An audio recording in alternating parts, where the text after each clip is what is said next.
வணக்கம். நிஜங்கள் எதை வேணாலும் மன்னிக்கலாம், ஆனா நம்பிக்கை துரோகத்தை மன்னிக்கவே முடியாது. கஷ்டப்பட்ட சம்பாதிச்ச பணத்தை சேமிச்சு ஒரு சின்ன நிலத்தை வாங்கிடலான்னு நினைச்ச ஒரு தம்பதி முடிஞ்சுதா? பாப்போம். என் பேர் மனோகரன்.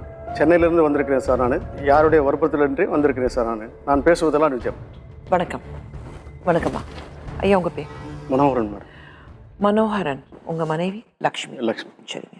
பிரச்சனை எங்க வந்தது? வாடகை வீட்டில் இருக்க மேடம். 4000 ரூபாய் வாடகை மேடம். சரிங்க. அவங்க நிறைய தொல்லை கொடுக்குறாங்க மேடம். இனிமேலும் ஹவுஸ் ஓனருங்கிட்ட நம்ம இந்த மாதிரி தொல்லைப்பட முடியாது. சரிங்க. நம்ம ஒரு சொந்த இடமா வாங்கிட்டு குடிசை போட்டுக்கிட்டு போயிடலாம். சரிங்க. அப்படின்னு சொல்லிட்டு என் மகள்கிட்ட சொன்னேன் மேடம். அம்மா நீ வேலை செய்கிற இடத்துல அந்த நிறுவனத்துக்கிட்ட சொல்லுமா, எனக்கு ஒரு 1/4 மணி வாங்கி கொடுக்க சொல்லுமா. என்கிட்ட ஒரு 2,40,000 இருந்தது மேடம். சரிங்க. அதை சொன்னேன் நான் அவங்ககிட்ட. சரிப்பா நான் எடுத்து அவங்ககிட்ட சொல்கிறேன் அப்படின்னு சொன்னாங்க மேடம். அது நாள் கணக்கு தெரியல மேடம். அவங்க உடனே எனக்கு ஃபோன் பண்ணி சொன்னாங்க, அப்பா இருக்கு திருமல வயலில் ஒரு இடம் இருக்கு. சரிங்க. 1/4 மணி இருக்கு, அது 3/4 மணியாக இருக்கு, உங்களுக்கு கால் கொடுத்துட்றேன். சரிங்க. அப்படின்னு சொன்னாங்க மேடம். சரி நான் அவங்ககிட்ட கொண்டுட்டு போனேன் மேடம். இப்போ இல்லைப்பா, பத்திரப்பதிவுக்கு ஒரு வாரம் டைம் கொடுன்னு சொன்னாங்க மேடம். அந்த ஒரு வாரம் கழிச்சு அவங்க சொன்ன நேரத்துக்கு அந்த டேட்டுக்கு போகணும் மேடம். போனோன்னு அவங்கள வந்துட்டாங்க மேடம். அந்த சம்மந்தப்பட்ட இடத்தோட ஓனர் அவங்கள வந்தாங்க. எங்களுக்கு அவங்கள பார்க்கவே இல்லை மேடம். இவங்க தான் எல்லாமே இவங்க தான் பண்ணி கொடுத்தாங்க. நடுவில் இருக்கிறவங்க இவங்க தான் மேடம். எல்லாமே பணம் வாங்க பணம் கூட அவங்க கிட்ட பேசவே விடலை மேடம். பணமும் இவங்க தான் எடுத்துக்கிட்டாங்க. இதுதான் மேடம் அவங்களுடைய அட்ரஸ், பேர் எல்லாம். சரி.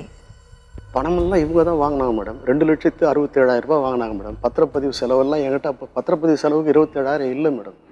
இல்லை, ஏன்னா இவங்க பார்த்தீங்கன்னா வெறும் டாக்குமெண்ட் டைப்பிங் சென்டர். 2 ஆட்கள் கூட வச்சுருக்காங்க மேடம். சரி. அவங்க இவங்க கேட்டால் அவங்க தான் புரோக்கர். அவங்க கொண்டுட்டு வருவாங்க, நான் பண்ணி தருவேன், எனக்கு அதுதான் வேலை அப்படின்னா மேடம். இவங்க எனக்கு மட்டும் பண்ணது இவங்க எல்லாமே, இவங்க பணம் வாங்கினது, கொண்டு பேசுனது எல்லாமே மேடம். அந்த ஆஃபீஸுக்கு பத்திரப்பதிவு பண்ணோடைய ஆஃபீஸுக்கு இவங்க தான் கூட்டிகிட்டு போனாங்க. எதுக்கு அப்படி ஒரு நம்பிக்கை இந்த இந்திராணி மேலே உங்களுக்கு வந்தது? பொண்ணோட ஃப்ரெண்டு அது. உங்க பொண்ணோட ஃப்ரெண்டு? ஆமாம் மேடம். காலேஜ் ஒரே காலேஜ் படிச்சாங்க மேடம். 2 பேரும் ஒரே காலேஜ்ல படிச்சாங்க மேடம். அதுக்காக தான் உங்க பொண்ணு அங்க சொன்னதுனால தான் இந்த இந்திராணி மேல உங்களுக்கு நம்பிக்கை வந்தது. இந்திராணி பார்க்கும்போது உங்க மகள் மாதிரி தான் இருப்பாங்க உங்களுக்கு. ஆமா மேடம். இது வரல அப்படிதான் நினைச்சிட்டு இருக்கேன் மேடம். ஓகே. இந்த இடம் எப்போ வாங்குனீங்க? 2012 மேடம். ஓ, 2012. ஓகே. அப்போ எப்படி கோயிலோட இடம்னா அப்போ எப்படி ரெஜிஸ்டர் பண்ணாங்க? இது ஈசி போட்டு பார்த்தேன் மேடம். ஆமா, என்கம்பரன்ஸ் ஈசி சர்டிஃபிகேட் இருக்கு, ஒரிஜினல் வேற இது. சோ இது ஈசி போடும்போது தான் உங்களுக்கு தெரிஞ்சது? தெரியல மேடம். அப்போ தெரியல மேடம். இத பார்த்துட்டு நான் இடமே வாங்கிட்டேன் மேடம். நான் இதை பார்த்துட்டு தான் இடமே வாங்கினேன் மேடம். அவங்களுடைய பேர் வந்துருச்சு மேடம். இதுல ஈசில 3 பேர் இருக்கு.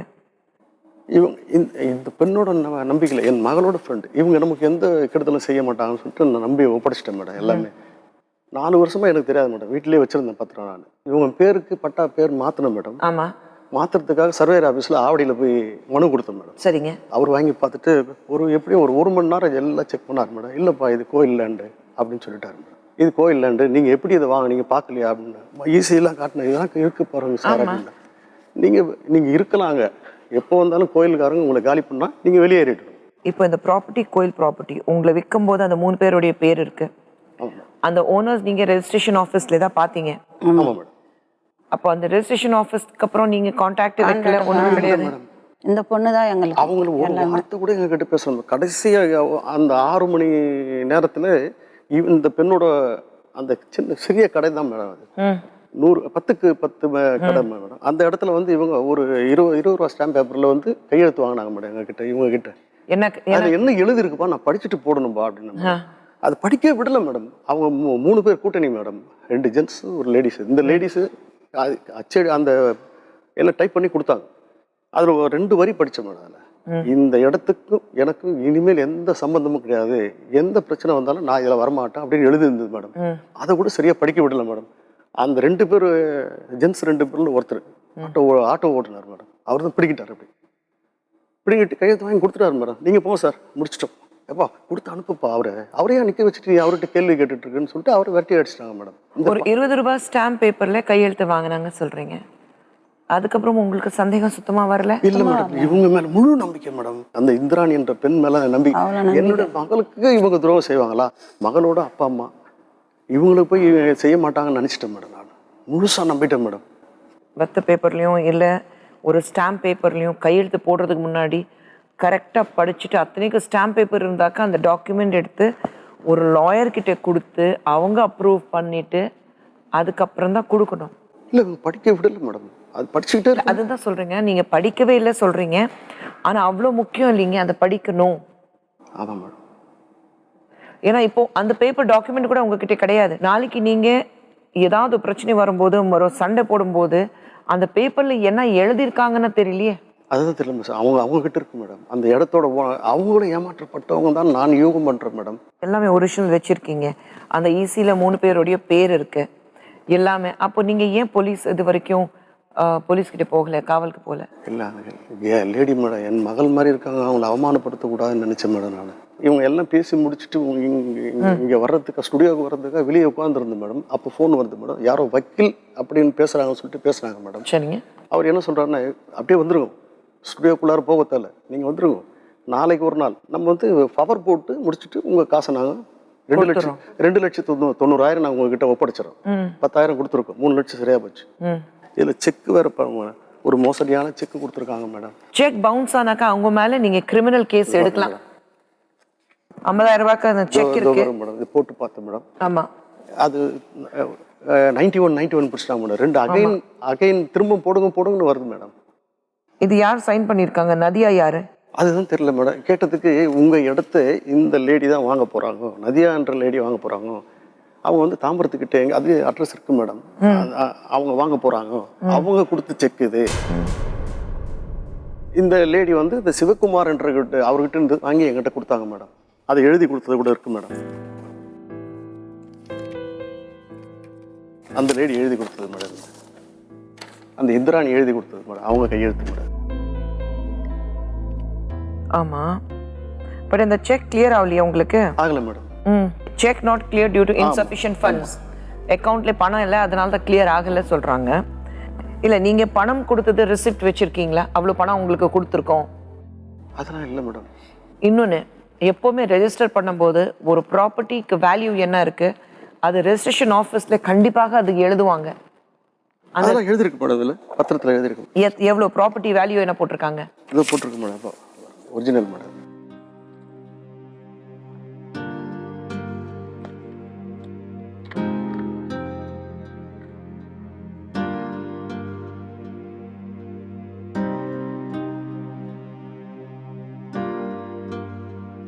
$2,40,000 ஃபுல்லாவே உங்களுக்கு பேப்பர்ல போட்டிருக்காங்க அந்த ப்ராப்பர்ட்டி வேல்யூ. ஆனா நீங்க செக்கே கொடுக்கலையே. செக் கொடுக்கல மேடம். 2,40,000 எப்பவுமே செக்ல கொடுத்தாதான் அது ரெஜிஸ்டர் ஆகும். அப்புறம் நீங்க அவங்களுக்கு பணம் கொடுத்தது எதுவுமே எழுதி வாங்கல? இல்லை, அதெல்லாம் எழுதி வாங்கல மேடம். இதுதான் ஆதாரம் நினச்சிட்டேன் மேடம். நான் நம்ம பணம் கொடுத்தவங்க தானே இவங்க கையெழுத்து போடுறாங்க, பத்திரத்தில் கையெழுத்து போடுறாங்க, இல்லைன்னா போட மாட்டாங்களே மேடம். இப்போ கூட அதான் கேட்டார், உங்களுக்கு பணம் கொடுன்னு எங்களை சன் டிவிக்கு வர வைக்கிறேன்றீங்க, வர சொல்கிறீங்க, வரோம், பணம் கொண்டு வரோம், 2,90,000 நாங்கள் கொண்டு வரோம். அப்போ எப்படி நீங்கள் கையெழுத்து போடுவீங்க? இந்த பத்திரத்தை எங்ககிட்ட எப்படி ஒப்படைப்பீங்க?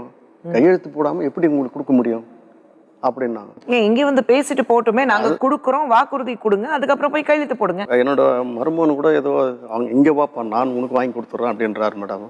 இவர் அதுக்கு சப்போர்ட் பண்ணுறாரு மேடம். என் மருமகனே இதுக்கு துணையாக இருக்காரு மேடம். நான் என்ன பேசுறதுன்னு தெரியல. கஷ்டப்பட்டு சம்பாதிச்ச பணம் உங்களுது.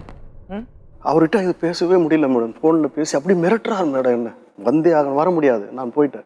தப்பு பண்ணும்போது என்ன தப்பு பண்ணுறோன்னு யோசிக்காம பண்ணுறது, இது என்ன வெளிச்சத்துக்கு வரப்போகுது, வயசானவங்க அவங்க என்ன வெளியில போய் சொல்ல போறாங்க, அவங்களுக்கு வந்து வெளியில போய் பேசுறதுக்கு தைரியம் கிடையாது, நம்மளுடைய தப்பு உலகத்துக்கு தெரியாது அப்படி நினைச்சிட்டு சில பேர் வாழ்ந்துட்டு இருக்காங்க. அந்த வீட்டில் உங்களுக்கு பிரச்சனைகள் இருக்கு. அதனால்தான் ஒரு 600 ஸ்கொயர் ஃபீட் இருந்தாலும் நம்ம இடம் தான், சின்ன வீடு ஓடு கட்டிட்டு அங்கே போயிடலான்னு நீங்க நினைக்கிறீங்க. ஆனா அதுவும் இன்னைக்கு முடியலையே.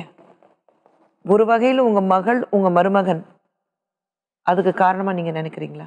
புரியாம நடந்துக்கிறாங்க. ஏன்னா ஃப்ரெண்டு புரியல மேடம், எனக்கு ஆதரவா இருங்கம்மா. இல்ல யார் இருந்தாலும் என்ன ஒரு ஃப்ரெண்ட் இருந்தாலும் எப்பவுமே அப்பா அம்மாவுக்கு கஷ்டம்னா முதல்ல அவங்களுக்கு தான் வந்து நிப்பாங்க. நிக்கிறேன் மேடம். ஆமா, இன்னைக்கு நீங்க 2 பேரும் கஷ்டத்துல இருக்கீங்க. நீங்க உங்களுடைய 2,40,000 ரூபாய் எங்க ஆகாயத்துல வந்து விழல, ஏதோ மரத்துல காயல. நீங்க பகலா கஷ்டப்பட்டு சம்பாதிச்சு சேமிச்சு வச்ச பணம் உங்களுது. ஹலோ, ஹலோ, சன் டிவில இருந்து குஷ்பு பேசுறேன். சொல்லுங்க மேடம். மனோகர் அவர்களுக்கு நீங்க அந்த இடத்தை வாங்கி கொடுக்கும்போது அந்த பத்திரம் நீங்க ரெஜிஸ்டர் பண்ணிருக்கீங்க. அந்த இடம் கோயிலுது, அதுல வீடு கட்ட முடியாதுன்னு சொல்றாங்க. அவங்க வாங்கும்போது நான் ஒரு இடம் எனக்கு தெரிஞ்சவங்க சொன்னாங்க மேடம், இடம் இருக்குதுன்ட்டு. சரிங்க. சரிங்களா, நான் எங்க வீட்டுக்காக வாங்குறதுக்காக ஒரு 1/4 கிரவுண்ட் இடத்துக்காக அக்ரிமெண்ட் போட்டிருந்தேன் மேடம். சரிங்க. சரிங்களா, அதுக்கப்புறமேட்டா வந்து என் ஃப்ரெண்டு, அதாவது அவங்க பொண்ணு வந்து என்னோட க்ளோஸ் ஃப்ரெண்டு. அதனால அவங்களுக்கு என் ஃப்ரெண்டுக்கு ஏதாவது சொல்லியிருந்த இந்த மாதிரி இடம் இருந்தா வாங்கிக்கோ, அப்போ உங்க அப்பா வாங்கணும்னு சொல்லியிருந்தாங்க அப்படின்னு சொன்ன உடனே அவங்க வந்து இடத்த பார்த்தாங்க. பார்த்துட்டு அவர் லீகலா செக் பண்ணாரு. ஒரு இடத்தை விற்கும் போது வாங்கும் போது பார்ட்டி நடுவுல ஒரு மீடியேட்டர் இருப்பாங்க. ஆனா பயர் அண்ட் செல்லர் 2 பார்ட்டி ஒன்னா நின்னுட்டு ஒருத்தருக்கு பேசுறதுக்கு அப்புறம் தானே ரெஜிஸ்ட்ரேஷனுக்கு போவாங்க. ஆமா மேடம். அப்ப இவங்க அந்த ஓனரே பார்க்கலையே, என்னைக்கு ரெஜிஸ்ட்ரேஷன் பண்றாங்க அந்த நேரத்துல மட்டும் தானே பார்த்தாங்க ரெஜிஸ்டர் ஆபீஸ்ல. அவங்கதான் மேடம் யாரு என்ன ஏதுன்னு கேட்டுக்கணும். அக்ரிமெண்ட் போடும்போது எனக்கு ஒருத்தவங்க சொன்னாங்க, அவங்க தான் பண்ணி கொடுத்தாங்க. என்னங்க, நான் வேணா அவங்கள வேணா கூட்டிட்டு வரேன் மேடம். 2,40,000 ரூபாய்க்கு ரெஜிஸ்டர் ஆபீஸ்ல அதே அமௌண்ட்க்கு ரெஜிஸ்டர் பண்ணிருக்காங்க. பண்ணாங்க மேடம். 7% ஸ்டாம்ப் 1% டிடி போட்டு ரெஜிஸ்ட்ரேஷன் பண்ணி கொடுத்துருவேன் மேடம். அதாம்மா, நீங்க அது பண்ணிருக்கீங்க. ஆனா கண்டிப்பாக அது அக்கவுண்ட்ல போயிருக்கணும். அது யார் அக்கவுண்ட்க்கு போயிருக்கு? ரெஜிஸ்டர் ஆபீஸ் அக்கௌண்ட் போயிருக்கு மேடம். என்னங்க, ரெஜிஸ்டர் ஆபீஸ் அக்கௌண்ட் போயிருக்கோம். இடம் வித்தவங்க வாங்கினவங்க, அதாவது வித்தாங்கல்ல மேடம் சௌந்தர்யா, அவங்களுக்கு தான் மேடம் போயிருக்கோம். சரிங்கம்மா. அப்போ அவங்களுக்கு செக் ரிட்டர்ன் 50,000 ரூபாய்க்கு ஒரு செக் கொடுத்துருக்கீங்களே, அதுல நதியா ஒரு பேர் இருக்கு. அவங்க யாருங்க? சௌந்தர்யா தானே அந்த செக் ரிட்டர்ன் கொடுக்கணும். இல்ல, அதாவது அது வந்து ரெஜிஸ்ட்ரேஷன் பண்ணவங்க சௌந்தர்யங்கிறது. சரிங்க. இப்ப இவங்க செக் கொடுத்தவங்க வந்து இப்ப இடத்த ஒருத்தவங்க புதுசா வாங்க போறாங்க மேடம், அவங்க கொடுத்துருக்காங்க செக். எப்படி இவங்க வந்து அந்த ஓனரே பார்க்கலையே, அப்புறம் நீங்களே நடுவுல இருக்கிறது நீங்களே முடிவு பண்ணிடுவீங்களா? இவங்க சரிங்க, இவங்க அந்த இடத்தை விக்கிறாங்க, இன்னொருத்தர் வாங்க போறாங்க, அவங்க கிட்ட இருந்து செக் ஒரே வாங்கி. ஒரு நிமிஷம் மேடம். நானும் மீடியேட்டர் கிடையாது மேடம். நானும் சும்மா அவங்களோட கூட வந்து நின்னுட்டு இருந்தவன் தர. நான் என் கையில கொடுத்தாங்கன்னா இந்திராணி முறையில கொடுத்தாங்க, நான் அவங்க கையில கொடுத்தேன் மேடம். இந்திராணி மீடியேட்டர் கிடையாது மேடம். இந்திராணி, நீங்க மீடியேட்டர் கிடையாது. உங்க கூட ஒர்க் பண்றது 2 பேர் மீடியேட்டர்ஸ் இருக்காங்க. ஆமா மேடம். அப்போ அவங்க கிட்ட இருந்து நீங்க டீல் பண்ணும்போது எப்படி டீல் பண்றாங்கன்னா அந்த அறிவு கண்டிப்பாக உங்களுக்கு இருக்கு, எனக்கும் இருக்கு. அப்போ அது கோயில் ப்ராப்பர்ட்டி எப்படி தெரியாம போச்சு?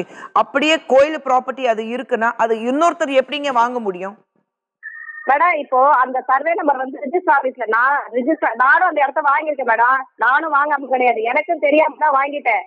இன்னொரு வந்து அத ரெஜிஸ்டர் ஆபீஸ்ல வந்து அந்த சர்வே நம்பர் ரெஜிஸ்ட்ரேஷன் பண்றாங்க. சரிங்களா, அது நான் ரெஜிஸ்டர் ஆபீஸ்ல இந்த சர்வே நம்பர் செக் பண்ணிட்டு ரெஜிஸ்ட்ரேஷன் பண்றாங்களான்னு பாத்துட்டு தான் நானும் 1/4 கிரவுண்ட் இடம் வாங்கினேன், அவங்களும் 1/4 கிரவுண்ட் இடம் வாங்கினாங்க மேடம். 2 வருஷம் கழிச்சுதான் அந்த இடத்த வந்து நான் விற்கலாம், என்னோட மேரேஜுக்காக பேசியிருந்தாங்க. அந்த இடத்த விற்கலான்னு முடிவு பண்ணும்போது ஒருத்தங்க கிட்ட சேல் பண்ணும்போது அது கோவில் லேண்டுன்னு சொன்னாங்க மேடம். அந்த செகண்டே வந்து என் ஃப்ரெண்டோட அம்மாவுக்கும் நான் சொல்லிட்டேன் அது கோவில் லேண்டுன்ட்டு. கோவில் லேண்டு இந்த சர்வே நம்பருக்கு பட்டா வாங்க முடியாதுன்னு என் ஃப்ரெண்டுக்கும் ஃப்ரெண்டோட அம்மாவுக்கும் அழுத்தம் திருத்தமா அன்னைக்கே சொல்லிட்டேன் மேடம். அன்னில இருந்து அவங்க கிட்ட சொல்லிட்டு இருக்கேன், அந்த இடத்த வித்துருங்க. நான் ஒருத்தர் கிட்ட விக்கிறேன்னா அந்த பிளாட்டை நீங்களும் வித்துடுங்க, வித்து தரேன் அப்படின்னு தயவு செஞ்சு நான் எத்தனோ வாடி சொல்லிட்டேன் மேடம். அவங்க அப்பாவுக்கு பயந்துகிட்டு அவங்க சொன்னதே இல்ல. லைன்ல இருக்கு. சொல்லுங்க சார். இப்போ ஒரு 1/2 hourக்கு முன்னாடி யாரோ வக்கீல்னு சொல்லிட்டு ஒருத்தர் என்கிட்ட பேசினாருமா? ஆமா சார், சொல்லுங்க. அவரு மொத்த பணத்தை கொடுத்துட்றேன், புதன்கிழமை பவர் பண்ணி கொடுத்துட்டு உங்களுக்கு பணத்தை கொடுத்துட்றேன், அந்த அம்மா கூப்பிட்டு வந்து கையெழுத்து போட்டுருங்கன்னு என்கிட்ட பேசினாங்கம்மா. சரிங்க சார். அப்ப எப்படி பண்ண முடியுமா? இது கோயில் இடத்த எப்படி பண்ண முடியும்? பவர் நீங்க என்கிட்ட சொன்னீங்க ஒரு அந்த சர்வே நம்பர் வந்து ரெஜிஸ்டர் ஆபீஸ்ல இருக்கு சார். ரெஜிஸ்டர் ஆபீஸ்ல இருக்க லெட்ஜர்ல இந்த சர்வே நம்பர் 92 பார் என்ன, அந்த சர்வே நம்பர் நான் உள்ள கொண்டு வந்து காமிக்கிறேன். அந்த லெட்ஜர்ல அந்த சர்வே நம்பர் இருக்காத சர்வே நம்பர் வந்து அதாவது ரெஜிஸ்ட்ரேஷன் பண்ணலாம். நீங்க வந்து ஒரு டவுட்டா இருந்தா ரெஜிஸ்டர் ஆபீஸ்க்கு கால் பண்ணி கேட்டுக்குங்க. உங்க டாக்குமெண்ட் ஒரிஜினல், சரிங்களா? உங்க இடத்துல நீங்க ஆண்டு அனுபவிச்சுக்கலாம், எல்லாமே பண்ணிக்கலாம். பட்டா மட்டும்தான் வாங்க முடியாது உங்க பேர்ல. அந்த இடத்துக்கு யாரு வித்தாங்க அவங்களுக்கு தெரியாது. நடுவுல இருக்கிறது 2 புரோக்கர்ஸ் யாரு அவங்களுக்கு தெரியாது. யாருமே அந்த மீடியேட்டர் யாருமே தெரியாது. நீங்க எப்படி அவங்களுக்கு ஹெல்ப் பண்ண போறீங்க, உதவி பண்ண போறீங்கன்னு அது மட்டும் சொல்லுங்க இந்திராணி. எனக்கு பண பிரச்சனைனால எந்த வேலையும் நடக்கல மேடம். அவங்க என்ன சொல்றாங்க, ரெஜிஸ்ட்ரேஷன் இப்ப வேற ஏதாவது லேண்ட் ஏதாவது வித்தா நாங்க பணம் கொடுத்துறோம் தான் சொல்றாங்க. இவரு கொஞ்சம் ரொம்ப அவசரப்படுறாரு மேடம். கொஞ்சம் வெயிட் பண்ணீங்கன்னா நாங்க ரெடி பண்ணி ஸ்டாம்ப் பேப்பர்ல கூட எழுதி கொடுக்குறோம் மேடம். டைமிங் 8 நாள் என்ன ஏதுன்னு அவங்க கிட்ட எழுதி கூட வாங்கி கொடுக்குறோம் மேடம். கொஞ்சம் வெயிட் பண்ண சொல்லுங்க, பண்ணி கொடுத்துறோம் மேடம். தேங்க்யூ இந்திராணி. மேடம் இப்போ நான் வந்து இந்த வேலையும் இல்லை மேடம். 1 இயராக நான் வீட்டில் தான் இருக்கேன் மேடம். ஆட்டோ தொழில் தெரியும் மேடம். சரிங்க. இவங்க காசு கொடுத்துருவாங்க, நம்ம ஆட்டோ போட்டு ஓட்டிக்கலாம். இவங்களே காப்பாற்றணும் மேடம். கண்டிப்பா. ஹலோ ஹலோ, சன் டிவில இருந்து குஷ்பு பேசுறேங்க. சொல்லுங்க மேடம். உங்க ஃப்ரெண்ட் இந்திராணி கிட்டயும் நான் பேசுனேங்க. அது வந்து லேண்ட் வந்து ஏதோ கோயில் லேண்டுன்னு கொடுத்துட்டு இருக்காங்க. ஆனா ஆக்சுவலா அவளும் தான் அந்த லேண்ட்ல ஒரு 1/4 கிரவுண்ட் வாங்கினா. சரிங்க. அது வாங்கிட்டு அவ என்ன பண்ணா, அவ இப்ப வீடு கட்டினா ரீசெண்டா ஒரு 2 இயர்ஸ் பேக். அப்போ அதை வித்துட்டாங்க. சரிங்க.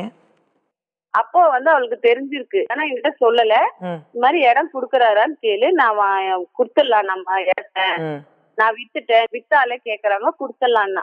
அந்த இடம் வந்து கோயிலோடது, உங்ககிட்ட உங்க ஃப்ரெண்ட் சொல்லல? சொன்னாங்க இப்போ ஒரு 8 months பேக் சொன்னாங்க. அப்பாக்கு தெரியும் போது எனக்கு தெரியும். ஓகே, 8 months பேக் தான் சொன்னாங்க. ஆனா இந்த பிரச்சனை லேண்ட்ல எப்போ வந்தது?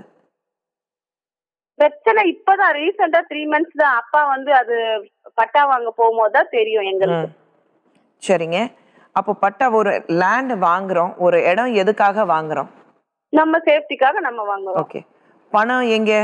ஆகாயத்துல இருந்து விழுந்துதா, இல்ல மரத்துல காயுதா, இல்ல அப்பா கஷ்டப்பட்டு சம்பாதிச்சாரா? எங்க அப்பா கஷ்டப்பட்டு தான் சம்பாதிப்போம். எல்லாருமே கஷ்டப்பட்டு தானே சம்பாதிப்பாங்க. 2,40,000 இந்த வயசுல உங்க அப்பா கஷ்டப்பட்டு சம்பாதிச்ச பணம் நம்பி ஒரு இடத்துல கொடுக்கும்போது, இன்னைக்கு வாடகை வீட்டுல இருக்கும்போது அந்த வீட்டுல இருக்க முடியாத ஒரு சூழ்நிலை, ஒரு சின்ன வீடு இருந்தாலும் கட்டிட்டு அங்க போயிடலாம் நான் பார்க்கும்போது, அது உங்க அம்மா பேர்ல நீங்க மாத்தவே முடியாது, பட்டா வாங்க முடியாது. சுமதி சொல்லுங்க. வீடு கட்ட முடியாதுங்க, நீங்க அங்க இருக்க முடியாது. அவங்க கோவிலுக்கு தேவைப்பட்டால் எடுத்துக்கொள்வாங்க. என்னமா எது, அது குடிசையா இருந்தாலும், ஓடு வீடா இருந்தாலும், தளம் போட்ட வீடா இருந்தாலும் அவங்க இடிச்சு தள்ளிடுவாங்க. ஏற்கனவே உள்ளவங்க எத்தனை பேர் வரி கட்டாம இருக்கோ, எத்தனாவது ஆண்டுல இருந்து இருக்கோ, அதை அந்த வரியெல்லாம் நீங்க தான் கட்டணும் அப்படின்னு எங்ககிட்ட சொல்றாங்க. அவங்க 2 வருஷமா தெரியுமா மேடம் கோயில் லேண்டுன்ட்டு? கோயில் லேண்டுன்றது இந்திராணிக்கு தெரியும். ஆனா உனக்கு தெரிஞ்சது வந்து நான் இந்த ஆவடிக்கு போயிட்டு வரும்பொழுதுதான். நீங்க எதோ பண்றீங்க, அசிங்கம் பண்ணிட்டு இருக்கீங்க, அதுதான் எனக்கு தெரியுது. நான் ஏமாற்றவில்லையம்மா, மற்றவர்களை நான் ஏமாற்றலமா. அவங்களும் ஒண்ணு ஏமாத்தலையே, காசு தரதான் சொல்றாங்க. என் ஃப்ரெண்டு உங்களுக்கு இடம் விக்கல, என் ஃப்ரெண்டு பத்திரம் பதிவு தான் பண்ணி கொடுத்தா. இல்லம்மா, அவங்க வீடு ஏறி வந்து 3 லட்சத்துல 10,000 கொடுத்தாங்க இல்லையா? கொடுத்துட்டு போகும் பொழுது எத்தனை சண்டை போடுவாங்க பாத்தியா? இங்க ஒரு நிமிஷம், என்னன்னு கொடுத்தாங்க? அட்வான்ஸ் 1 லட்சம் ரூபாய் தரேன்னு சொன்னாங்க. அவங்களால காசு இந்த மணி பிரச்சனையால 10,000 கொடுத்தாங்க, 50,000 செக் கொடுத்தாங்க. அந்த செக் பவுன்ஸ் ஆயிடுச்சு. எல்லாமே எனக்கு தெரியும். பத்திரம் உங்க பேர்ல இருக்கு, ஈசியில உங்க பேர் வருது. அம்மா ஈசியில பேர் வருதுமா, ஆனா அந்த இடத்துல ஒன்னும் பண்ண முடியாது. அந்த லேண்ட் வாங்கிட்டு என்ன பண்ண முடியும் நீங்க சொல்லுங்க சுமதி? இங்க உங்க அப்பா இங்க வந்ததுக்கு அப்புறம் 1/2 மணி நேரத்துக்கு முன்னாடி ஒரு வக்கீல் போன் பண்ணிட்டு, நீங்க வாங்க, உங்களுக்கு புதன்கிழமை வந்து நாங்க 1 லட்சம் ரூபாய் தரோம், நீங்க அங்க போக வேண்டாம், 10,000 ரூபாய் கொடுத்திருக்கோம், 1 லட்சம் ரூபாய் கூட 2,40,000 முழு பணத்தை உங்களுக்கு நாளானிக்கு செட்டில் பண்றோம். 2,90,000. அது இப்ப சொல்றாங்கம்மா, இங்க வரதுக்கு முன்னாடி சொல்லி கூப்பிட்டு கொடுத்திருக்கலாம்ல. இப்ப புதன்கிழமை காசு கொடுக்கறதுக்கு கையில இருக்குன்னா இது முன்னாடி பண்ணிருக்கலாமே, இங்க வரதுக்கு முன்னாடி நீங்க பண்ணிருக்கலாம்ல. இங்க பாருங்க, அவங்க ஃப்ரைடேவே சொல்லிட்டாங்க என்கிட்ட. அத போய் தான் நான் வீட்டுல சொன்னேன். அவர் 3 நாளா என் கூட பேசாம இருக்காரு. எனக்கு ரொம்ப கஷ்டமா இருக்கு. இப்ப நான் போன்ல பேசுவேன், நான் கட் பண்ணிட்டு போயிடுவேன். நானு போங்க, உங்க அப்பா அம்மா ஆச்சு, நீங்க கட் பண்ணிட்டு போயிட்டே இருங்க. வேண்டாம், எனக்கு வேண்டாம், எங்க அப்பா அம்மா கிடையாது. எனக்கு எப்போ வந்து டிவில வந்து உங்க எதுக்கு என்ன உட்காந்து வச்சு ரெக்கார்ட் பண்ணி நீங்க இந்த டெலிகாஸ்ட் ஆகும்போது எனக்கு எவ்வளவு அசிங்கமா இருக்க போது எனக்கு இப்பவே நான் அப்பா அம்மாக்கு வாதாடுறதுக்கு அசிங்கமா சொல்றது உலகத்துல ஒரே பொண்ணு நீங்க தான் இருக்கணும் சுமதி. யார் பேசாலும் எனக்கு கவலை இல்லை மேம். நான் வந்து காசு வாங்கிடுவேன்ற நம்பிக்கையில இருக்கேன். அவரு பேச்சு எப்ப பாரு அந்த காலத்துல இருந்தே இருக்காரு அவரு. அவர் பேசுறது எங்க அப்பா அம்மா தான் எனக்கு தெரியுது. எங்க அப்பா அம்மா என்ன பண்ண எனக்கு தெரியும். உங்க மகளுக்கு கோபம் தான் வருதுன்னு தவிர நீங்க இங்க உட்கார்ந்துட்டு இருக்கீங்க, அந்த வருத்தமே இல்ல உங்களுக்கு. இங்க 6 மாசமா சொல்றாங்க மேடம் 1 லட்சம் தரேன் 1 லட்சம் தரேன். கோவமா பேசுனாங்க மேடம். நீங்க காசு கொடுத்ததுக்கு என்ன அத்தாட்சி? 2,90,000 சொல்றீங்க, எப்படி அத்தாட்சி என்ன இருக்கு? யார் கேக்குறா? என் மகளே கேக்குறாங்க மேடம். எந்த ஒரு ப்ரூஃபும் கிடையாது. பேப்பரு இந்திராணி சொல்லி இப்போ வாங்கிட்டு வராங்க மேடம். அது 19,000க்கு என்னமோ 12 பேப்பர்லாம் வாங்கிட்டு வந்தாங்க மேடம், பத்திரம் பதிவு பண்றதுக்காக. இவங்களுக்கு எந்த அசிங்கம் இல்லை. நாங்கள் ஏமாத்தினாதான் மேடம் இவங்க அசிங்கப்படணும். அந்த தைரியத்தில் தான் மேடம் நாங்கள் இங்கே வந்தோம். இல்லை, ரொம்ப கஷ்டமா இருக்கு. பசங்க வந்து எப்போ இந்த காலத்தில் அப்பா அம்மா பக்கத்தில் நிற்கணும். நான் சுமதி தப்பாக சொல்லலை, ஆனால் கொஞ்சம் அவங்க யோசிச்சு பார்க்கணும். இமேஜ் மட்டும்தான் பார்க்குறாங்க. என்னுடைய ஃப்ரெண்ட்ஸ் மத்தியில் இல்லை சமுதாயத்தில் எனக்கு என்ன பேர். இன்னைக்கு நீங்கள் இங்கே உட்காந்துட்டு இருக்கீங்க, அதை பத்தி அவங்க வருத்தப்படல? வருத்தப்படவே இல்லை மேடம். அவங்க போன்ல பேசுறாங்க, முகம் தெரியாம போன்ல பேசுறாங்க, இதனால தான் அவங்களுக்கு இமேஜ் பாதிக்கப்படும்னா அதுக்காக தான் அவங்க வருத்தப்படுறாங்கன்னு தவிர கேட்கறதுக்கு கஷ்டமா இருக்கு. வயசான காலத்துல அப்பா அம்மா உட்கார வச்சுட்டு அவங்கள நல்லபடியா காப்பாத்துற ஒரு சூழ்நிலை பசங்க எப்பவுமே உருவாக்கி தரணும். ஆனா இன்னைக்கு இவங்களுடைய மகள் கிட்ட பேசும்போது அவங்களுக்கு தப்பு சொல்லல, ஆனா அவங்க பேசுற விதம் பார்த்தாக்கா மனசுக்கு கண்டிப்பாக கஷ்டமா தான் இருக்கு. உலகத்துல எந்த ஒரு உறவு இருந்தாலும் சரி, தாய் தந்தை தாண்டி தான் எல்லா உறவுகள் இருக்கு. இது சுமத்தியும் புரிஞ்சுக்கிட்டாங்கன்னா நல்லா இருக்கும். நம்ம காலத்துல ஒரு சின்ன வீடு இருந்தாலும் அதுலயே தங்கிட்டு நம்மளுடைய வாழ்க்கை அப்படியே ஸ்பெண்ட் பண்ணி நான் நினைக்கும் போது அந்த இடம் அவங்களது கிடையாது, கோயிலுடைய இடம், அதில் எதுவுமே பண்ண முடியாத, வீடை கட்ட முடியாதுன்னு சொன்ன ஒரு அதிர்ச்சி அவங்களுக்கு இருந்தது. இப்போ நம்ம மத்தியில லக்ஷ்மி மனோகரன் மகன் கணேஷ் இருக்காரு. கணேஷ், இந்த ப்ராப்பர்ட்டி கஷ்டப்பட்டு அப்பா உங்களை எல்லாரும் படிக்க வச்சாங்க. உங்களுக்கு ஒரு அக்கா ஒரு தங்கச்சி. ரெண்டுமே அக்கா. ஓகே, ரெண்டுமே அக்கா. நீங்க இந்த கடைசி வீட்டுல எல்லாரையும் கல்யாணம் பண்ணி கொடுத்துட்டாரு. இப்போ ஒரு சீனியர் சிட்டிசனா இருக்காரு. இந்த வயசுலயும் போய் வேலை செஞ்சதை விட ஒரு இடம் இருந்தா அதில் மனைவி கூட இருக்கலாம், ஏதோ ஒரு சின்ன சின்ன வேலை பண்ணிட்டு இருக்கேன், அட்லீஸ்ட் உங்க மேல டிபெண்டா இல்லாம ரொம்ப ஒரு சுயமரியாதையோட நான் வாழணும்னு நினைக்கிறவர். எங்கே பிரச்சனை இருக்கு? இடம் வாங்கினது இல்லை மேடம். இடம் வாங்கினதுல இருந்து நீங்க ஆரம்பத்துல அந்த இடம் வேண்டாம் சொன்னீங்களாமே? வேண்டாம்னு சொல்லல மேடம், எனக்கு தெரியாது, அவர் வாங்கினதே எனக்கு தெரியாது ஃபர்ஸ்ட் ஆஃப் ஆல். அதுக்கப்புறம் ஒரு உடனே வாங்கினவனே சொல்லிட்டார், எனக்கு கோயில் நிலம் தெரியாது. அதுக்கப்புறம் இப்போதான் ஒரு 4 இயர்ஸ்க்கு அப்புறம் தான் இப்போ கட்டலாம், நீ கொஞ்சம் ஹெல்ப் பண்ணுன்னு சொல்லியிருந்தேன். நானும் ஹெல்ப் பண்ணுறேன் கண்டிப்பான்னு சொல்லியிருந்தேன். அதுக்கப்புறம் போய் பட்டா வாங்கிறதுக்காக போயிருந்தாரு. அப்போதான் அவருக்கே தெரிஞ்சது கோயில் லேண்டுன்றது. அதுக்கு முன்னாடி உங்க அக்கா தான் இதுல இன்வால்வ் ஆயிருந்திருக்காங்க. அக்கா இன்வால்வ்னா அவங்க ஃப்ரெண்டு மூலமா அவங்க வாங்கி கொடுத்தாங்க. அக்கா இன்வால்வான்றது எனக்கு முழுசா தெரியாது. ஆனா இப்போ இந்த இடத்துக்கு வந்தவொடனே அக்கா ரொம்ப இன்வால்வ்டா இருக்காங்க. அது வேற எங்க பிரதர் இல்ல, அவர் வரவே மாட்டார் எதுக்குமே, எங்க ஃபேமிலி பக்கமே அவர் வரமாட்டார், என்கிட்ட பேச மாட்டார், அப்பா அம்மா கிட்ட கூட பேச மாட்டார். இதுல ரொம்ப இன்வால்வா இருக்காரு. அவர் ஃபுல் ஃப்ளெட்ஜ் இறங்கி யாரையுமே அனுப்ப விடாம பண்ணியிருக்காரு. எதனாலன்றது எங்களுக்கு ரீசன் தெரியல. லாஸ்ட் 1 வீக்கா இங்க அப்பா அம்மா வந்துட்டு போனதுக்கு அப்புறம் கூட 1 lakh தரேன், 50,000 தரேன் சொன்னாங்க. ஒரு வாரத்துல கொடுத்துருவோம். ஆமா, அது கூட இன்னும் எதுவுமே தரல. நாங்க வேண்டாம்னு சொல்லிட்டு. இன்னைக்கு நீங்க எங்க நிக்கிறீங்க? உங்க ஸ்டாண்ட் என்ன இருக்கு? அந்த பணம் அப்பா அம்மாக்கு எப்படியாவது திரும்பி வாங்கி தரணும். ஃபர்ஸ்ட் டைம் நான் போக சொன்னேன் மேடம், அப்பா தான் அக்கா பேச்சு கேட்டு வரல. செகண்ட் டைம் தான் அவரே அனுபவப்பட்டு வந்தார். ஒரு 2 months பிஃபோரே நான் சொன்னேன் இந்த மாதிரி போங்க, ஏன்னா நான் ட்ரை பண்ணி பார்த்தேன். அவங்க வீட்டில் வந்து அவங்க ஏடா கூடமா பேசினாங்க மேடம். இந்த லேடி இந்திராணின்றவங்க எங்கள் வீட்டுக்கு வந்து ரொம்ப ஏடா கூடமா, முன்னால் முடிஞ்சதை பார்த்துக்கோ அப்படிலாம் பேசினாங்க. நான் அப்பயே போக சொன்னேன், அப்பா தான் சரி அக்கா பார்க்கலாம் அப்படின்னா. இப்போ ரொம்ப ஏமாத்தாங்க, செக்லாம் கொடுத்து அது பவுன்ஸ் ஆயிருக்கு. ஆமாம், பவுன்ஸ் ஆயிருக்கு. 2 வாட்டி பண்ணாரு, 2 வாட்டி பவுன்ஸ் ஆயிருக்கு. இவ்வளோ பிரச்சனைகள் இருக்கு. உங்க பையனும் வந்து நீங்க அந்த இடத்த வாங்கினது உங்க பையன் கிட்ட முன்னாடி சொல்லலை? ஆரம்பத்துல தெரியாது மேடம், அப்புறமா சொன்னேன் மேடம், இந்த மாதிரி இடம் வாங்கியிருக்கேன்ப்பா. முன்னாடி சொல்லியிருந்தா அவர் கொஞ்சம் விசாரிச்சுட்டு பண்ணியிருப்பாரோ? இல்லை, அப்படி கூட இல்லை சாமி. அவர் வந்து வீடு கட்டும் பொழுது தான் அவர் போய் பாருப்பா அப்படின்னாரு. அம்மாவும் மகனும் சொன்னாங்க. நான் போய் பார்த்தேன் மேடம். நாங்கள் சர்வேயர் ஆஃபீஸில் பார்த்தோம்னா தான் அதனுடைய உண்மை சுரூபம் தெரிஞ்சுது. அதுக்கப்புறம் தான் அந்த லேடி கிட்ட வந்து கேட்டேன், ஏம்மா இப்படி பண்ணிட்டேம்மா அப்படின்னு. எனக்கே தெரியாது அப்படின்ற. ஒவ்வொரு நாளும் ஒவ்வொரு வார்த்தை. இல்லை, அதான் இப்போ கணேஷ் சொன்ன மாதிரி இந்திராணி உங்க வீட்டுக்கு வந்து ரொம்ப இடகுடமா பேசிட்டு போயிருக்காங்க. ஆமாம் மேடம், அது உண்மை சம்பவம். அவர் வீட்லயே வந்தாங்க மேடம். வீட்டுக்கு வந்து அவங்க வீட்டுக்கே வந்து உங்களை மிரட்டினாங்களா கணேஷ்? ஏன் நீ இதுல இன்வால்வ் ஆயிர, உனக்கு என்ன வேலை இதுல? அது மாதிரி சொல்லியிருக்காங்க. நான் அதான் சொன்னேன், உனக்கு என்ன இன்வால்வ்மெண்ட் இதுல? அக்கா கிட்டே சொன்னேன், நீ இன்வால்வ் ஆகாத, எனக்கு நான் அப்பா அம்மா ஏமாந்துருக்கான், நான் வரேன். அப்போ கூட அவங்க கேட்கல மேடம், சன் டிவிக்கு போகாத, நீ ஏன் போற, நீ ஏன் இன்வால்வ் ஆகுற? அவங்களுக்கு எதுவுமே தெரியாது, என்ன தவிர அவங்க வேற யார்கிட்டையும் ஐடியா கேட்க மாட்டாங்க. ரைட், அஃப்கோர்ஸ் நீங்க இருக்கீங்கன்னா மகள் கிட்ட கேட்காம ஒரு தடவை மகளை நம்பி இது ப்ராப்பர்ட்டி வாங்கிட்டீங்க, ஏமாந்துருக்கீங்க. திருப்பியும் நம்பினார் மேடம் அவர். அப்பா திருப்பியும் நம்பினார். 2 daysல கொடுத்துறேன், 3 daysல கொடுத்துறேன், 2 months பண்ணாங்க. நான் அப்பயே சொன்னேன் இவங்க நம்பாதீங்கன்னு சொன்னேன், இவங்க கேட்கவே இல்லை. அப்பா கிட்ட பேசும்போது அது எல்லாமே தெரிய வந்தது. கரெக்டாக டாக்குமெண்ட் சைன் பண்ணும்போது ஓனர்ஸ் யார், அந்த ரெஜிஸ்டர் ஆஃபீஸ் போகிற வரைக்கும் ஓனர் யாருன்னு தெரியாது. யாருமே தெரியாது. அதுக்கப்புறம் யாரோ ஒரு செக் கொடுத்துருக்காங்க. யார்கிட்ட அந்த இடத்த வாங்கினாங்களோ, நிலத்தை வாங்கினாலும் அவங்களுடைய செக் கிடையாது, 3rd பர்சனோட செக் அது இருக்கு.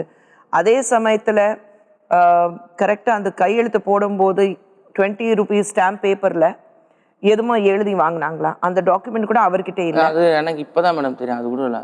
ஸோ அந்த டாக்குமெண்ட்ல என்ன இருக்கு அதுவும் யாருக்கும் தெரியாது. லேண்ட் ப்ரமோட்டர் நம்பர் இருக்கு மேடம், அவங்க தான் புரோக்கர் மூலமா வந்து. இல்லை நாங்கள் இந்திராணி கிட்டேயும் பேசணும். இந்திராணி வந்து இல்லை நான் எந்த தப்பு பண்ணலை, நானும் இடம் வாங்கினேன், எனக்கு அப்புறம் தான் தெரிய வந்தது அது கோயிலோட இடம். ஃபுல் கேஷ் வந்து கொடுத்ததே அவங்க கிட்ட தான். அதான் இந்திராணி கையில் தான் கொடுத்தாங்க. அது சொல்கிறாங்க என்கிட்ட தான் கொடுத்தீங்க, நான் அவங்களுக்கு கொடுத்துட்டேன். நான் தான் சொன்னேன் அந்த 20 ரூபாய் பேப்பரில், ஸ்டாம்ப் பேப்பரில் என்ன எழுதி வாங்கினீங்க அதெல்லாம் எனக்கு தெரியாது. அத்தனைக்கும் கேட்டேன், உங்கள் கடையில் தான் நீங்கள் டைப் பண்ணியிருக்கீங்க, 4 வருஷத்துக்கு முன்னாடி எனக்கு ஞாபகம் இல்லைன்ட்டாங்க. ஏன்னா அவங்களுக்கு தெரிய வந்திருக்கு அவங்களுடைய ப்ராப்பர்ட்டியும் கோயிலுக்கு, அதனால அவங்க உஷாரா வித்துட்டாங்க. நான் அத்தனைக்கும் கேட்டேன், யாரு இப்போ யாருக்கிட்டே மறுபடியும் இவங்க ப்ராப்பர்ட்டி விற்க போறாங்களோ அவங்க யாருன்னா அந்த ஓனர்ஸ் பாயர்ஸ் வந்து செல்லர் கிட்ட மீட் பண்ணணுமே. அது யாருமே மீட் பண்ணலையே. யாரோ ஒரு பெண் செக் கொடுத்துருக்காங்க, அவங்க தான் வந்து இந்த லேண்ட் வாங்க போறாங்கன்னு சொல்லிட்டு. அதுதான் அவங்க தான் லேண்ட் வாங்க போறாங்க. எப்பவுமே ஒரு பணம் கொடுக்கறதுக்கு முன்னாடி செல்லர் யாரு கண்டிப்பாக அவங்கள மீட் பண்ணுவோம். ஆமா, எல்லா டீல் முடிஞ்சதுக்கு அப்புறம் ஓகே இந்த ப்ராப்பர்ட்டிக்கு 3 லட்சம் ரூபாய்க்காக நாங்கள் இந்த ப்ராப்பர்ட்டி விற்க போகிறோம், ஒரு பாயர் இருக்காங்க, நடுவில் இருக்குது மீடியேட்டர்ஸ் பேசினாக்கா அப்புறம் செல்லர் அண்ட் பாயருக்கு இடையில ஒரு மீட்டிங் இருக்கும். அவங்க பேசி மோட் ஆஃப் பேமெண்ட் எப்படி இருக்க போகுது, என்ன பண்ண போகிறோம், இனிஷியல் பேமெண்ட் என்ன கொடுக்க போகிறேன், அது எல்லாமே பேசிட்டு அப்போ தான் கொடுப்பாங்க. அப்படி இருக்க பட்சத்தில் அதுவும் அந்த செக் கொடுக்கும்போது ஏதோ ஒரு தேர்ட் பர்சன், இது வரைக்கும் உங்க அம்மா அவங்கள பார்த்ததே கிடையாது. தேர்ட் பர்சன் செக்னு எனக்கே தெரியாது. அவர் போய் பிரசன்ட் பண்ணவங்க தான் எனக்கே தெரியும் 2 டைம் பவுன்ஸ் ஆயிடுச்சு அப்படின்னு. அதுக்கப்புறம் தான் எனக்கே தெரியும் தேர்ட் பர்சன் செக். அதான் தேர்ட் பர்சனோட செக். நான் அப்பயே செக் வேண்டாம்னு சொன்னேன் மேடம். வீட்லயே இருந்துக்குன்னா ப்ராப்ளம், அவருக்கும் எனக்கு அந்த நாள் தான் ப்ராப்ளமே ஆச்சு. செக்கு வாங்காதீங்க, இப்போ இருக்க சுச்சுவேஷனில் செக்கு வாங்கினா ரொம்ப ப்ராப்ளம் வரும் சொன்னால் அவர் கேட்கல.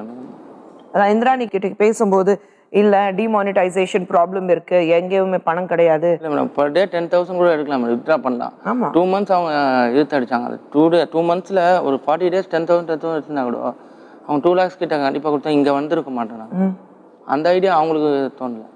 செக்கு கொடுக்கணும், ஏமாத்தணும், எப்படியாவது ஏமாத்தணும், உண்மையில காசு திருப்பி கொடுத்துடணும், இந்த அளவுக்கு அவங்க போக மாட்டாங்கன்னு அவங்க எதிர்பார்ப்பாங்க. அவ்வளவுதான். இவ்வளவு தூரம் நீங்க போவீங்க, டைம் வாங்கிட்டே இருப்பாங்க, நீங்க சரி நம்ம பொண்ணு மாதிரி தானே அப்படி சொல்லிட்டு விட்டுட்டே இருப்பீங்க. அதுதான் அவங்க நினைச்சிட்டு இருந்தாங்க. என்கிட்ட வர விட பையன் கிட்ட போக கூடாது, அவனை சால்வ் பண்ணிடலாம், உங்களை ஏமாத்திடலாம், அந்த ஐடியால இருந்தாங்க.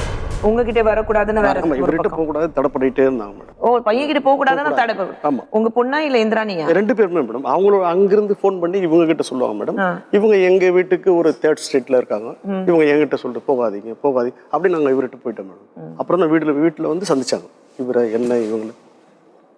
ஆக மொத்தத்துல எப்படியாவது பணம் வாங்கிட்டோம், அது எப்படி திருப்பி ரிட்டர்ன் பண்ண போறேன்னா தெரியல. இப்போ ஃபைனல் முடிவு உங்களுக்கு என்ன இருக்கு? எங்களுக்கு அந்த 290 சொன்னாங்க மேடம். 3 lakhsல 10,000 கொடுத்துருக்காங்க மேடம். அந்த 290 கொடுத்துட்டா போதும் மேடம். அவ்வளவுதான், 290 கொடுத்தா போதும் மேடம். அதுக்கு நீங்க தயாரா இருக்கீங்க? 290 வந்தா போதும் மேடம். பட் இதுக்கப்புறம் நீங்க 2 பேரும் ஒரு விஷயம் தெரிஞ்சுக்கிறீங்களா? ஒருவேளை உங்க மாமாவும் உங்க அக்காவும் இனிமே உங்ககிட்ட பேசவும் மாட்டாங்க. இல்லை, அவர் ஏற்கனவே பேசுறதே கிடையாது மேடம் எங்ககிட்ட. அவரு 12 years ஆகுது மேடம், பேசுறதே கிடையாது.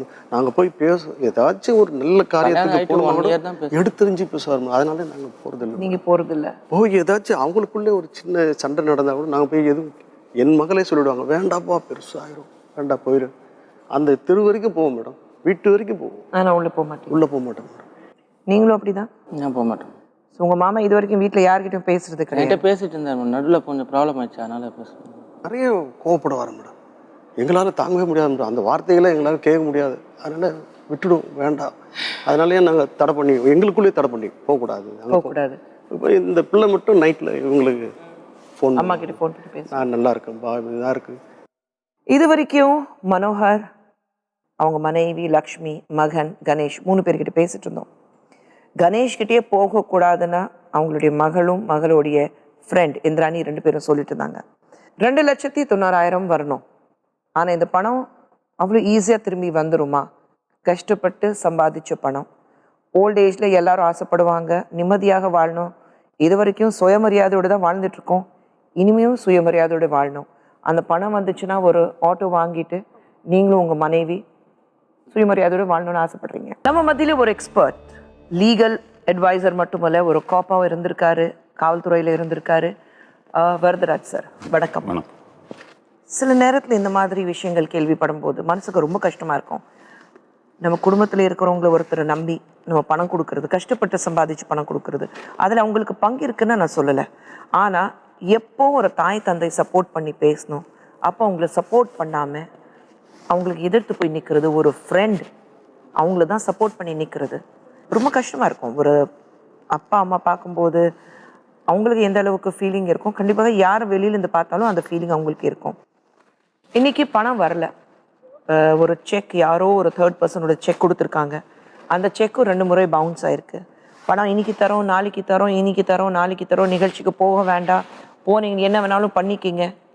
அந்த பொண்ணுக்கிட்ட பேசினாக்கா அந்த பொண்ணு எனக்கு இதுக்கு சம்மந்தமே இல்லை, பணம் கொடுத்தாங்க நான் என்ன பண்ணுறது. இன்னொன்று முக்கியமான விஷயம் நம்ம பார்க்கணும், 20 ரூபாய் ஸ்டாம்ப் பேப்பரில் இவங்களுடைய கையெழுத்து வாங்கியிருக்காங்க. அந்த பேப்பர் என்னன்னு தெரியாது, அந்த பேப்பரோட காப்பி கூட இவங்களுக்கு கொடுக்கல. சரி, மகளுடைய ஃப்ரெண்ட் ஆச்சு, நம்பி கொடுத்துட்டாங்க. இன்னைக்கு பணம் இல்லாமல் ஒரு கஷ்டமான சூழ்நிலையில் உட்காந்துட்டு இருக்காங்க. நீங்கள் உங்கள் எக்ஸ்பர்ட் அட்வைஸ் என்ன இருக்கும்?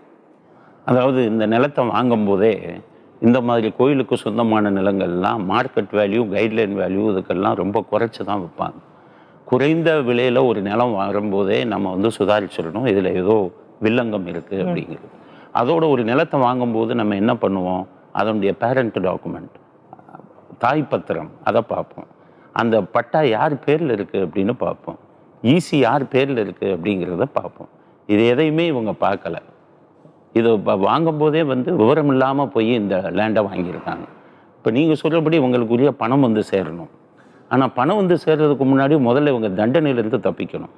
இப்போ எப்படின்னு கேட்டிங்கன்னா, கோயில் நிர்வாகம் இவங்க மேலே வந்து ஒரு கம்ப்ளைண்ட் கொடுத்தா, இந்த லேண்டை வாங்கினவங்க, இந்த லேண்டை விற்றவங்க, இந்த லேண்டுக்கு மீடியேட்டராக இருந்தவங்க, அந்த பத்திரத்தில் சாட்சி கையெழுத்து போட்டவங்க அத்தனை பேரையும் நில அபகரிப்பில் வந்து போலீஸ் வந்து உடனடியாக வழக்கு பதிவு செஞ்சுருவாங்க.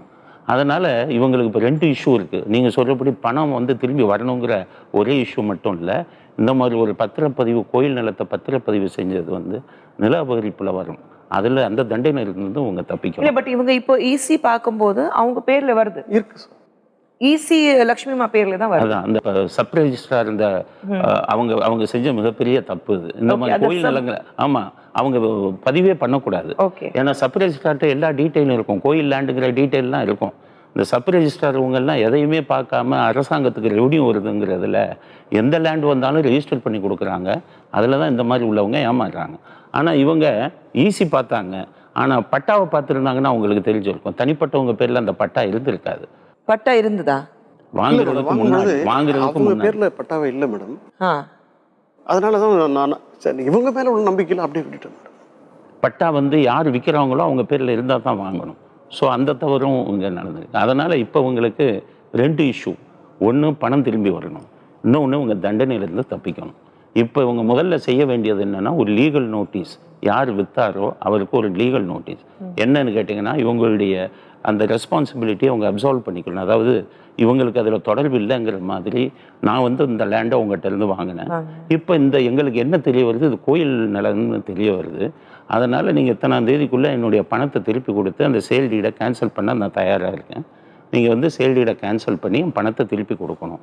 அப்படி இல்லைன்னா உங்கள் மேலே கிரிமினல் ஆக்ஷன் நான் வந்து எடுப்பேன்னு சொல்லி ஒரு லீகல் நோட்டீஸ் கொடுக்கணும். கொடுத்ததுக்கப்புறமும் அவர் பணத்தை திருப்பி கொடுக்கலன்னா இவங்க உடனடியாக போய் கமிஷனர் ஆஃபீஸில், சிசிபி சென்ட்ரல் கிரைம் பிரான்ச்சில் போய் இந்த மாதிரி என்னை வந்து ஏமாற்றிட்டார், இது கோயில் நிலம்னு எங்களுக்கு இப்போ தான் தெரியும் அப்படின்னு சொல்லி இவங்க ஒரு புகாரை கொடுக்கணும். இந்த மாதிரி புகாரை கொடுத்தாங்கன்னா இவங்க தண்டனையிலேருந்து தப்பிச்சிடலாம். ஏன்னா இவங்க வந்து முதல்ல போலீஸுக்கு போய் சொன்னதுனால. போலீஸ் என்ன பண்ணுவாங்க, இந்த கேஸில் உடனே எஃப்ஐஆர் போட மாட்டாங்க, லேண்ட் கிராபிங் எல்லாம் கூப்பிட்டு வச்சு பேசுகிறாங்க. ஏன்னா இவங்க போனஃபைட் பர்ச்சேசஸ், இவங்க வந்து தெரியாமல் வாங்கியிருக்காங்க. ஆனால் லேண்ட் கிராபிங்கை பொறுத்தவரை யார் யார் பேரில் ரெஜிஸ்டர் ஆகிருக்கோ எல்லாரையும் தான் அக்யூஸ்டாக போடுவாங்க. அதனால் அவங்க என்ன பண்ணணும்னு கேட்டிங்கன்னா, போய் இந்த மாதிரி என்னை ஏமாற்றிட்டாரு, எனக்கு பணத்தை வாங்கி கொடுங்கன்னு சொன்னால் சம்மந்தப்பட்டவரை போலீஸ்லேருந்தே கூப்பிட்டு உடனடியாக சேல் டீடை கேன்சல் பண்ண சொல்லுவாங்க, இவர் பணத்தை திருப்பி கொடுக்க சொல்லுவாங்க. ஆக அந்த இதை இது பண்ணாங்கன்னா குற்ற தண்டனையிலேருந்து அவங்க தப்பிக்கலாம், அந்த பணமும் இவங்களுக்கு திரும்பி வர்றதுக்கு வாய்ப்பு இருக்குது. சிவில் ஷூட்டு போட்டால் அவங்களுக்கு வருஷக்கணக்காகும், அதுலேருந்து உடனடியாக பணம் வர்றதுக்கு வாய்ப்பு இல்லை. அதனால் லேண்டு இது நீங்கள் சொன்னபடி கோயில் லேண்டுக்கு வந்து அதுக்கு ஒரு சட்டமே இருக்குது, தமிழ்நாடு ஹிந்து ரிலீஜியஸ் என்டோன்மெண்ட் ஆக்ட்னே ஒன்று இருக்குது. அதில் என்ன சொல்கிறான், செக்ஷன் 34ல் கோயில் நிலங்களை வாங்குவதோ விற்பதோ குற்றம் அப்படின்னு சொல்கிறாங்க. அதனால் இவங்களுக்கு எந்த காலத்திலையும் அந்த லேண்டு உங்களுக்கு வரவே வராது. கோயில்களில் நம்ம லீஸுக்கு இருக்கலாம், வாடகைக்கு இருக்கலாம், அந்த வாடகையே கோயிலுக்கு நிர்வாகத்துக்கு தான் கொடுக்கணும். ஏன்னா அந்த வாடகையே லீஸ் அமௌண்ட்டை வச்சு தான் கோயில் நிர்வாகமே செயல்படுது.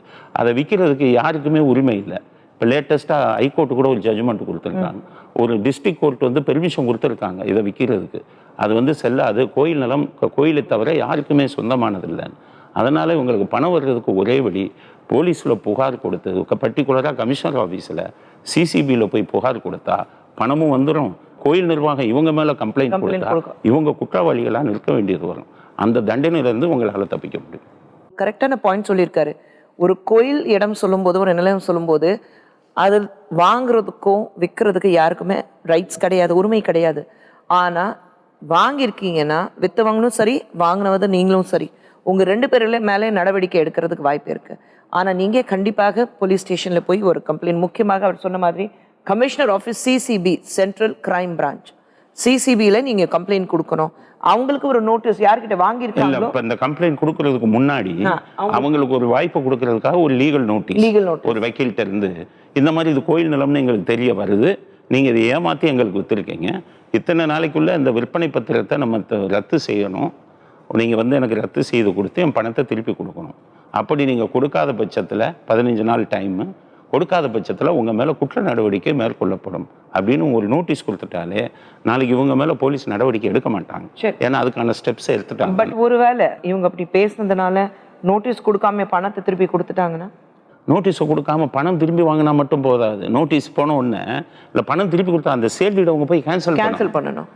அந்த விற்பனை பத்திரத்தை ரத்து செய்யலைன்னா நாளைக்கு என்றைக்குமே உங்களுக்கு அந்த கிரிமினல் லைபிலிட்டி வரும். ஓகே, அதனால் இவங்க உடனே போய் ரத்தும் பண்ணணும். பணம் வாங்கிட்டு திரும்பி வந்துட்டாங்கன்னா என்றைக்குமே உங்களுக்கு ஆபத்து இருக்கு.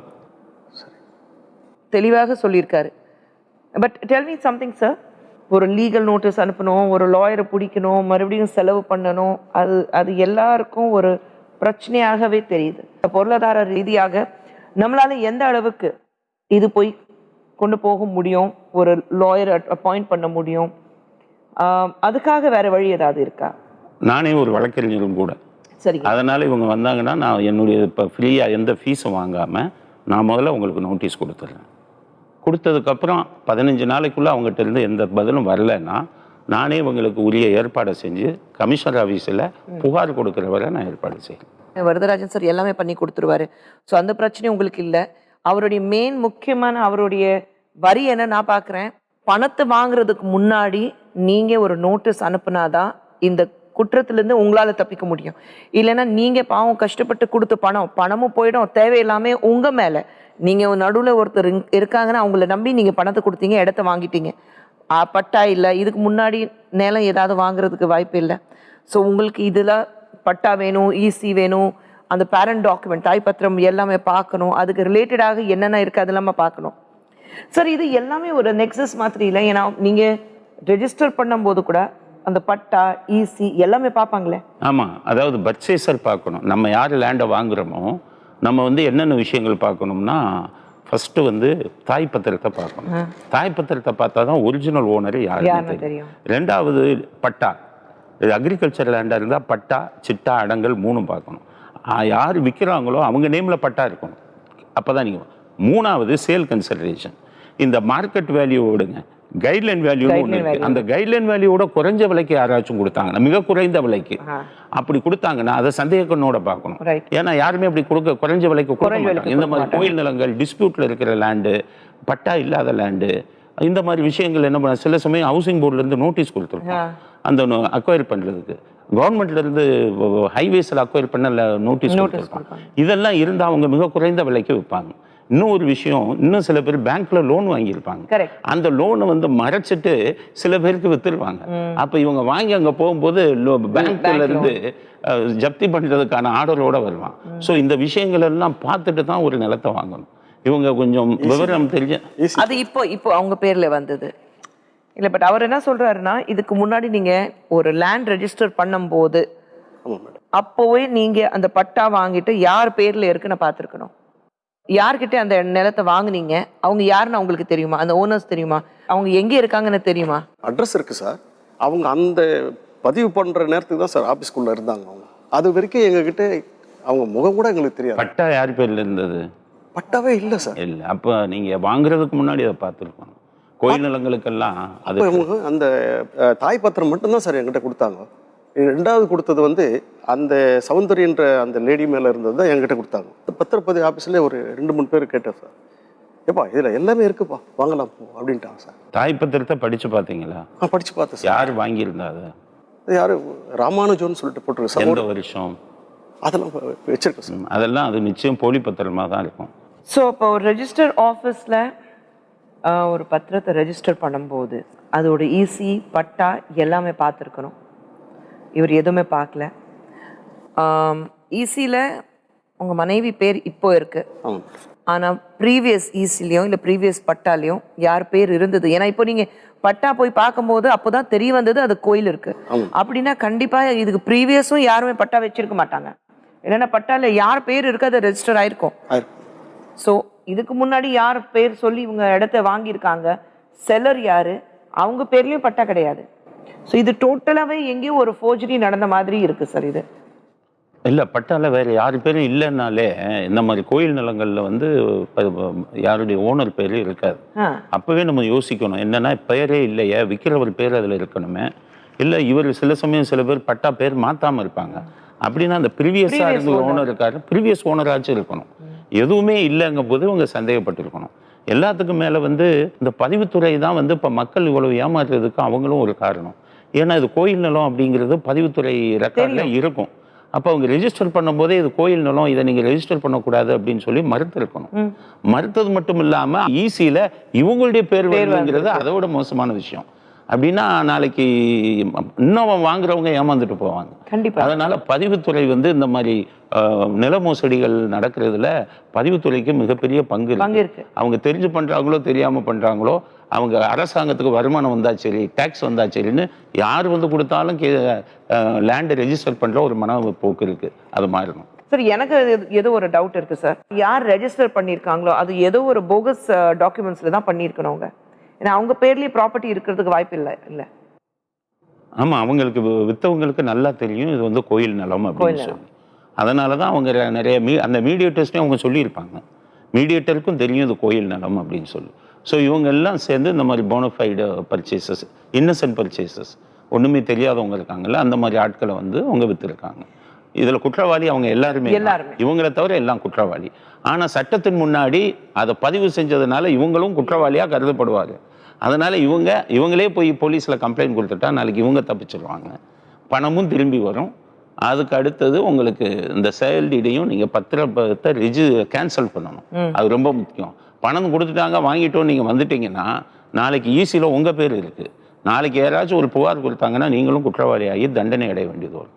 அதனால பணத்தையும் திருப்பி வாங்குங்க, அந்த பத்திரத்தையும் கேன்சல் பண்ணுங்க. இது வந்து இது ரெண்டும் பண்ணலைன்னா உங்களுக்கு பிரச்சனை வரும். நான் ஏமாந்துட்டேன், ஆனால் என்ன மாதிரி இன்னொரு யாருமே ஏமாறக்கூடாது, நான் ஏமாந்தது போதும்னு பார்த்தீங்கன்னா அவங்களுக்கு அந்த செல்லர், உங்களுக்கு யார் விற்றாங்களோ அவங்க ஒரு செக் கொடுத்தாங்க. அந்த செக் வந்து சம் தேர்ட் பர்சன் யார்கிட்டலேருந்து இவங்க ப்ராப்பர்ட்டி வாங்கியிருக்காங்களோ அந்த சௌந்தர்யம் அவங்க கிட்ட இருந்த செக் கிடையாது, நதியா பேர்ல தான் செக் இருக்கு. இப்போ இந்த நதியா யாருன்னா இவங்களுக்கே தெரியாது.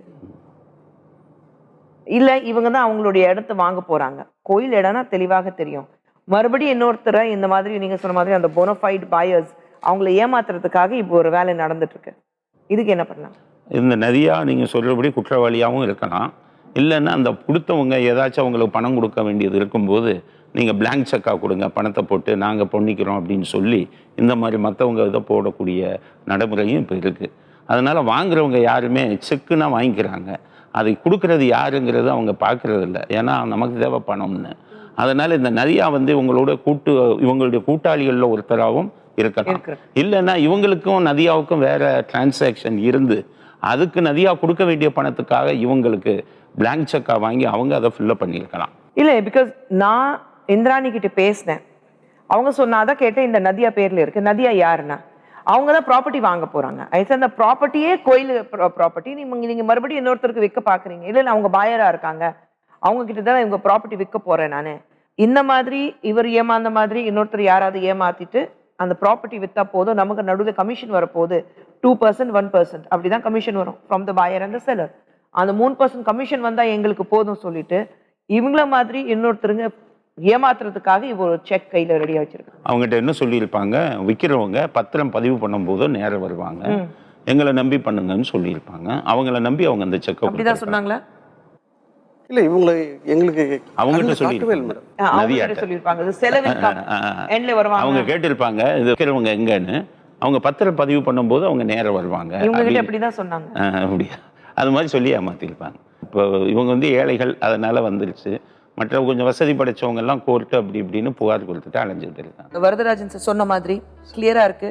நீங்க ஃபர்ஸ்ட் அவங்களுக்கு லீகல் நோட்டீஸ் அனுப்பணும். சரி. லீகல் நோட்டீஸ் அனுப்பிட்டு யார் யார் அதுல சம்மந்தப்பட்டிருக்காங்க சரி. எல்லாருடைய பேரும் நீங்க கொடுக்கணும். லீகல் நோட்டீஸ் அனுப்புனதுக்கு அப்புறம் கரெக்டா புகார் கொடுக்கணும். கமிஷன் ஆஃபீஸ் போய் அங்கே வந்து சிசிபில நீங்க ஒரு புகார் கொடுக்கணும். சரி. அதுலயும் எல்லாருடைய பேர் நீங்க கொடுக்கணும். சரி. பணமும் வரும். பட் அதே சமயத்துல இவர் சொன்ன மாதிரி ரொம்ப முக்கியமான பாயிண்ட், அந்த டாக்குமெண்ட் சேல் டீட் அக்ரிமெண்ட் நீங்க கேன்சல் பண்ணணும். நமக்கு பணம் வந்துச்சு, இதுக்கப்புறம் தேவையில்லை, ஏன்னா ஈஸிலி உங்க மனைவி பேர் இருக்கு. நீங்க சேல் டீட் அக்ரிமெண்ட் கேன்சல் பண்ணலைன்னா 4 வருஷம் கழிச்சு, 5 வருஷம் கழிச்சு, 1 வருஷம் கழிச்சு யாராவது ஒரு புகார் கொடுத்தாங்கன்னா வைங்களேன், உங்க மனைவி தான் அதுல மிகப்பெரிய குற்றவாளின்னு சொல்லுவாங்க. ஏன்னா ஈஸில உங்க பேர் இருக்கு. ஸோ முதல்ல நீங்க அது சேல் டீட் கேன்சல் பண்ணணும். உங்களுக்கு சட்ட ரீதியாக என்ன தேவையோ இருக்கோ, என்னென்ன ஹெல்ப் வேணும், அது எல்லாமே வரதராஜ் சார் உங்களுக்கு பண்ணுறதுக்கு தயாராக இருக்காரு, ஃப்ரீ ஆஃப் காஸ்ட். ஸோ நீங்கள் வந்து வக்கீல் இருக்கணும், நம்ம எப்படி போவோம், வக்கீலுக்கு பணம் கொடுக்கணுமே, எப்படி லீகல் நோட்டீஸ் அனுப்பணும், அந்த எந்த பிரச்சனையும் உங்களுக்கு வேண்டாம். வரதராஜ் சார் இருக்காரு, எல்லாமே உங்களுக்கு பண்ணி கொடுப்பாரு. கணேஷ், நீங்கள் தான் ரொம்ப உறுதியாக முன்னாடி நின்றுட்டு அப்பா அம்மாவுக்கு இது பண்ணி கொடுக்கணும். மறந்துடாதீங்க, சேல் டீட் அக்ரிமெண்ட் கேன்சல் பண்ணணும். ஓகே, அது ரொம்ப முக்கியம். உங்களுக்கு ஏதாவது டவுட் இருக்கா? எப்போ பண்ணி கொடுப்பாங்க? அது என்ன ப்ரொசீஜர் வாங்க, நான் உடனே லீகல் நோட்டீஸ் அனுப்பிடுறேன். புகார் கொடுக்கறதுக்கு கமிஷனர் ஆஃபீஸில் எப்படி பண்ணணும்னு சொல்லி உங்களுக்கு நான் கைட் பண்ணி லீகல் நோட்டீஸ் அனுப்பிச்சதுக்கு டைம் 15 நாள் டைம். 15 நாள். அதுக்கப்புறம் தான் நம்ம கம்ப்ளைண்ட். அதுக்குள்ளேயே அவங்க உங்கள்கிட்ட ஃபோன் பண்ணி பேசுவாங்க. இல்லை என்கிட்ட பேசுனாங்கன்னா நான் சொல்லிடுறேன், போலீஸ் கம்ப்ளைண்ட் அப்புறம் தான் நம்ம போயிட்டு கம்ப்ளைண்ட் இல்லை கொடுத்துட்டு நான். நீங்க நாளைக்கே போயிடுங்க. நாளைக்கு போயிட்டு நீங்க கம்ப்ளைண்ட் கொடுத்துருங்க. நம்ம நோட்டீஸ் அனுப்புனதுக்கு அப்புறம் 15 நாளுக்குள்ள அவங்க நமக்கு பதில் கொடுக்கணும். அதுதான் சட்டம். 15 நாளுக்குள்ள எல்லா டீட்டெயில்ஸ் உங்களுக்கு வந்துடும். ஆனா அவங்க இதுக்கு இடையிலேயே ஃபோன் பண்ணிட்டு இல்ல நாங்க பணத்தை கொடுத்துட்றோம், இது என்ன பண்ணணும், எதுக்கு கோர்ட் கேஸ், எதுக்கு வந்து போலீஸ் ஸ்டேஷனுக்கு போகணும், அப்படி எல்லாம் பேசினாக்க என்ன பண்றது சார்? பணத்தையும் வாங்கிக்கிட்டு விற்பனை பத்திரம் சேல் டீடையும் கேன்சல் பண்ண சொல்லணும். ஓகே, இது ரெண்டும் செஞ்சாதான் நீங்க புகார் கொடுக்காம இருக்கலாம். சரி. இதில் ஒன்று செஞ்சால் கூட நீங்கள் ஒத்துக்கக்கூடாது. பணமும் வரணும், சேல் டீடை கேன்சல் பண்ணணும். இல்லை, இது பெஸ்ட். நான் என்ன நினைக்கிறேன், உங்களுக்கு அப்படி ஃபோன் வரும், கண்டிப்பாக ஃபோன் வரும். அப்படி ஃபோன் பண்ணாங்கன்னா நீங்கள் எல்லா விஷயம் வரதராஜ் சார் முன்னாடி நாங்கள் பேசுவோம், நாங்கள் பேசுறதுக்கு தயார் இல்லை, அட்வொகேட்டை பேசுங்கன்னு சொல்லி அவங்க எல்லாம் பேசினா நான் பதில் சொல்லுவேன். ஆமாம், ஏன்னா அவங்கள ஏமாத்துறதுக்கு மறுபடியும் முயற்சி பண்ணுவாங்க. இன்னைக்கு பணம் கொடுத்துட்றோம், நாளைக்கு சேல் டீட் கேன்சல் பண்ணிடலாம் அப்படிலாம் சொல்லுவாங்க. நீங்கள் சட்ட ரீதியாக ஃபோன் வந்தாலும் வரதராஜ் சார் கிட்ட பேசிக்கிங்க. இனிமேல் நாங்கள் பேச மாட்டோம், அவர் தான் பேசுவாருன்னு நீங்கள் சொல்லிடுங்க. சரிங்களா? ஓகே. மனோகரன் லக்ஷ்மி தம்பதி மாதிரி நிறைய ஏழைகள் ஏதோ ஒரு சின்ன இடம் நமக்கு கிடைச்சா போதும், நம்ம சொந்த இடம் நமக்குன்னு ஒரு இடம் இருக்குன்னு சொல்லிக்கிறதுக்கு பெருமைப்படுவோம்னு சொல்லிட்டு ஏமாந்து போயிடுறாங்க. வரதராஜ சார் சொன்ன மாதிரி நீங்கள் ஒரு ப்ராப்பர்ட்டி வாங்குறீங்க, ஒரு நிலத்தை வாங்குறீங்க, ஒரு வீடு வாங்குறீங்கன்னா அதுக்கான பட்டா, ஈசி, தாய் பத்திரம் யார் பேர்ல இருக்க, நடுவில் வேற யாராவது இருக்காங்களா, நிறைய மீடியேட்டர்ஸ் இருப்பாங்க. மீடியேட்டர்ஸ்னா அந்த பவர் மீடியேட்டர்னு ஒன்று சொல்லியிருக்கீங்க, பவர் ஆஃப் அட்டர்னி அவங்க கையில் இருக்கும். நிறைய ஃபோர்ஜரி நடக்குது, நிறைய இந்த மாதிரி ஒரு போலி டாக்குமெண்ட்ஸ் தயாரிச்சுட்டு இந்த மாதிரி ஒரு நிலத்தை விற்கிறாங்க. இந்த மாதிரி வேற யாருமே ஏமாந்தக்கூடாது. ஒரு ப்ராப்பர்ட்டி வாங்கும் போது எல்லா டீட்டெயில்ஸ் வாங்கிக்கிங்க. 1க்கு 2 தடவை யார் அதுக்கு ப்ராப்பரான ஆள் அவங்க கிட்ட கேட்டுட்டு, செல்லர் யாரு அவங்கள மீட் பண்ணுங்க, பையர் யாரு அவங்கள மீட் பண்ணணும். நடுவில் மீடியேட்டர்ஸ் நம்பி மட்டும் ஒரு ப்ராப்பர்ட்டியும் ஒரு நிலத்தையும் ஒரு வீடும் நீங்கள் வாங்கிடாதீங்க. எது செஞ்சாலும் கரெக்டாக டாக்குமெண்ட்ஸ் கரெக்டாக இருக்கா அதை பார்த்துட்டு நீங்கள் பண்ணுங்கள். மீண்டும் ஒரு நிஜத்துடன் சந்திப்போம். நிஜங்கள் இது தீர்வுகளுக்கான களம்.